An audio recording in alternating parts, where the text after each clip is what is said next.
Welcome back to Plant of the Day with your resident sort of landscape architect and Michael A. Durr's Manual of Woody Landscape Plants.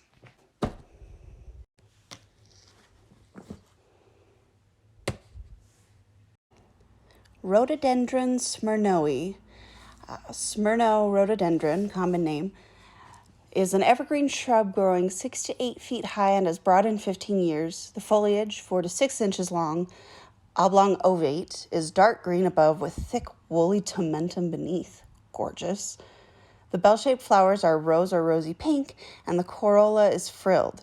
Each flower is 1.5 inches long, 2.5 inches across, I assume blooms in May, and 5 to 6 inch wide trusses. Very distinct and handsome rhododendron in flower, has been used for breeding work because of good hardiness, zone 4. Oh, wow, that is so rare for a rhododendron. Good flower and foliage. Becoming more evident in American gardens as its merits are extolled. Native to Caucasus at 5,000 to 8,000 elevation, introduced 1866. Wow, this sounds so cool. That is such a hardy rhododendron. Let's see what it looks like. Okay, secondary resources, once again, Missouri Botanical Garden, as well as for our pictures today. The Smyrno rhododendron is a broadleaf evergreen, like we talked about. That means its leaves won't fall off in the winter, so you get to keep that gorgeous leaf texture all year round. It attracts hummingbirds and butterflies. Fantastic, we love that. Best in acidic, light, sandy, well-drained soils. It's pretty specific, but it does say that if you don't have that type of soil, you can use raised planter beds, which is also really good because it enjoys consistent moisture, but really good drainage. And if your soil doesn't naturally do that, like a sand will, then you can get that effect a lot easier with a planter bed.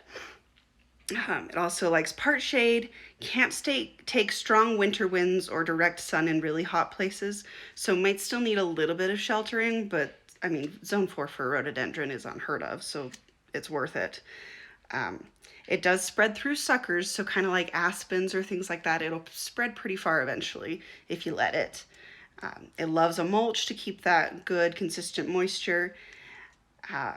They've been found as tall as 20 foot tall in natural habitat. So probably won't get that in a more cultivated setting, but if you kind of let it just go for a bunch of years, it might, you never know. The tomentum we talked about before, which I didn't mention, that's when the leaf is fuzzy on one or both sides. Apparently it will start on the top and the bottom of leaves on a young plant, and the top will fade throughout the year and the bottom fuzzy will stay. And then as more years go by, it'll just be on the bottom, which I think is really interesting. The name comes from Greek. Rhodo means rose and dendron means tree. Okay, and I just had to give you a closer look at these gorgeous blooms. Look at these things. I totally see why this has been bred into other rhododendron. It's stunning. It's got a gorgeous shape and the color is just beautiful. It's got that really nice tube-like structure that hummingbirds love and butterflies, so it's just a win all around. Happy planting!